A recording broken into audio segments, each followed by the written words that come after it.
વડાપ્રધાન નરેન્દ્ર મોદી આવતીકાલે ડેડિયાપાડાના પ્રવાસે છે, પરંતુ આ જ દિવસે એક બાજુ વડાપ્રધાન નરેન્દ્ર મોદીનો કાર્યક્રમ છે અને બીજી બાજુ ડેડિયાપાડાના ધારાસભ્ય આમ આદમી પાર્ટીના નેતા એટલે કે ચૈતર વસાવાનો પણ કાર્યક્રમ છે। ત્યારે ચૈતર વસાવાએ પ્રધાનમંત્રી નરેન્દ્ર મોદી પાસેથી શું માંગ કરી છે, આ વિડીયોમાં તેના વિશે વાત કરીએ। નમસ્કાર, હું હંસિની અને તમે જોઈ રહ્યા છો નિર્ભય ન્યૂઝ।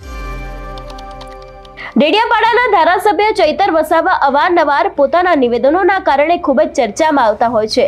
એવામાં આપણે સૌ જાણીએ છીએ કે એક જ દિવસે જ્યારે વડાપ્રધાન નરેન્દ્ર મોદીનો કાર્યક્રમ છે, તેની જ સામે નેત્રંગમાં ક્યાંક ને ક્યાંક આમ આદમી પાર્ટીના નેતા ચૈતર વસાવા કાર્યક્રમ કરવાના છે। ત્યારે હવે ચૈતર વસાવાએ આ કાર્યક્રમ વિશેની તો માહિતી આપી છે, પરંતુ એની સામે વડાપ્રધાન નરેન્દ્ર મોદી પાસેથી એક માંગ કરી છે। સૌથી પહેલા તો ચૈતર વસાવાએ અમારા એડિટર ગોપી ઘાંગર સાથે વાતચીત કરતા આ વિષયને લઈને શું કહ્યું તે સાંભળીએ। પણ ચૈતરભાઈ, અહીંયા સવાલ એ ઉભો થઈ રહ્યો છે કે જ્યારે પ્રધાનમંત્રી ત્યાં આવી રહ્યા છે અને પેરેલલ તમે પણ એક પોતે રેલી કરવા જઈ રહ્યા છો, અને આ રેલી શું હશે, કઈ જગ્યાએ કરવાના છો? અમારો કાર્યક્રમ તો 2013 થી દર વર્ષે થાય છે, અને જે ગ્રાઉન્ડમાં અમારો કાર્યક્રમ થતો હતો 15મી નવેમ્બરનો, ત્યાં આ વખતે એમણે ગોઠવી દીધો છે। એટલે અમે પ્રધાનમંત્રીના કાર્યક્રમમાં પ્રધાનમંત્રીના પ્રોટોકોલને માન આપીએ છીએ, અમારા વિસ્તારમાં આવે છે એમને આવકારીએ છીએ, પણ પછી દર વર્ષની જેમ અમારે કાર્યક્રમ તો કરવો જ પડે। એટલે અમે ભરૂચ જિલ્લાના નેત્રંગ ખાતે કાર્યક્રમ કરવા જઈ રહેલા છે, જેની તૈયારીઓ અમારી પણ તડામાર ચાલે છે, અને હજારો લોકો સ્વયંભૂ અમારામાં આવવાના છે। નરેન્દ્રભાઈ વડાપ્રધાન શ્રી આવે છે ત્યારે ગુજરાત સરકારે 1500 બસો એમના માટે ફાળવી છે। મહારાષ્ટ્ર સરકારે મહારાષ્ટ્રમાંથી 500 બસમાં લોકોને લાવવા માટેનું આયોજન કર્યું છે।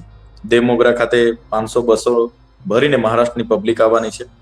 ત્યારે અમારે તો સ્વયંભૂ આહવાન કરીએ છીએ, અમે લોકો સ્વયંભૂ આવે છે ને અમે પ્રોગ્રામ કરવાના છે। નરેન્દ્રભાઈ મોદી જ્યારે દેમોગરા અમારા કુળદેવી માતાના દર્શને જવાના છે, અમે એટલી તો અપેક્ષા રાખીએ કે ભાઈ વડાપ્રધાન છે, આદિવાસીઓના હિતચ્છુ હોવાનો દાવો થાય છે, તો જે દેમોગરા માતાજીની પરંપરા રહી છે, આજેથી હજારો વર્ષ પહેલા ત્યાં ધાન્યની શોધ થઈ અને અમારા લોકોને ત્યાં માતાજીના સાનિધ્યમાંથી જે બિયારણ હિજારીના નામે આપતા હતા, એ હિજારીના નામે આપે અને વાવે અને ધાન્ય પાકે પાછા હિજારી ચડાવવા માટે જાય। એ પ્રકારે નરેન્દ્રભાઈ મોદીજી જ્યાંથી આવવાના એમના નિવાસસ્થાનેથી હિજારી તૈયાર કરીને આવે, એમાં મવડાના દારૂનો એક બાટલો મૂકીને આવે અને એક મરઘો કાં તો એક બકરો લઈને આવે, જેને ત્યાં પ્રસાદી કરે અને ચડાવવામાં આવે, એવી પણ અમે અપેક્ષા રાખીએ છીએ।